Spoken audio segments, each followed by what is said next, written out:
ओ रब्बा बुढ़ियां दा मी जे तू पा दे, ओ रब्बा बुढ़ियां दा मी जे तू पा दे ते छड़ेना दी मौज बन जाए। हाय ओ छड़ेना दी मौज बन जाए, कर छड़ेयां दे उजड़े। जेड़ा जेड़ा मेरे वांगू पढ़ना नहीं चाहता, वेलियां ओ खांदा रोब सारियां ते पांदा। उन्हां लई मैं यारो एक महफल सजाई, वेले ते नकम्मे सारे आजो मेरे पाई।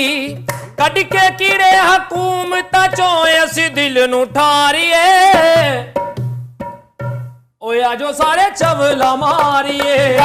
ओए आजो सारे आसिफ भाई है ही प्यारे आदमी, बड़े प्यारे बात इस तरह के बंदे प्लास्टिक दी बोतलां ऐस करके इकट्ठियां करते वेच के आइसक्रीम खावांगे। ਇਹੋ ਜਿਹਾ ਬੰਦਾ ਵਲੀਮੇ ਰੋਟੀ ਚੋਰੀ ਕਰਦਾ ਫੜਿਆ ਜੇ ਸ਼ਰਮਿੰਦਾ ਤੇ ਨਹੀਂ ਹੁੰਦਾ, ਕਿਉਂ ਕਹਿੰਦਾ ਮੈਂ ਤੇ ਆਪਣੇ ਨਾਈ ਨੂੰ ਵਹਾਣੀ ਸੀ ਕਿ ਇੰਜ ਦੀ ਪਕਾਉਂਦੇ ਨਹੀਂ। ਅੱਛਾ ਇਹੋ ਜਿਹਾ ਬੰਦਾ ਖਾਲੀ ਦੇਗ ਵੀ ਦੇਖ ਲਵੇ ਤੇ ਮੂੰਹ 'ਚ ਪਾਣੀ ਆ ਜਾਂਦਾ।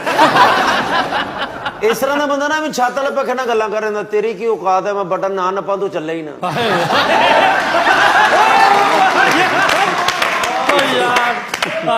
ਇਹੋ ਜਿਹਾ ਬੰਦਾ ਨਵੇਂ ਕੱਪੜੇ ਪਾ ਕੇ ਉੱਤੇ ਮਿੱਟੀ ਸੁੱਟ ਲੈਂਦਾ ਕਿ ਨਜ਼ਰ ਨਾ ਲੱਗੇ।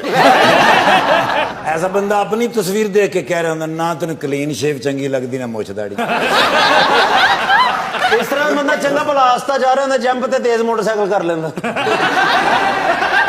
ਇਹੋ ਜਿਹੇ 5 ਦੋਸਤ ਬੈਠੇ ਹੋਣ ਨਾ, ਵਿੱਚੋਂ ਇੱਕ ਕਹੇ ਨਾ ਯਾਰ 4 ਚਾਹਾਂ ਗਈ, ਇਹੋ ਜਿਹਾ ਬੰਦਾ ਐਵੇਂ ਸੋਚਣ ਡਿਆ ਹੁੰਦਾ ਇਹਨਾਂ ਮੇਰੀ ਨਹੀਂ ਮੰਗਾਈ।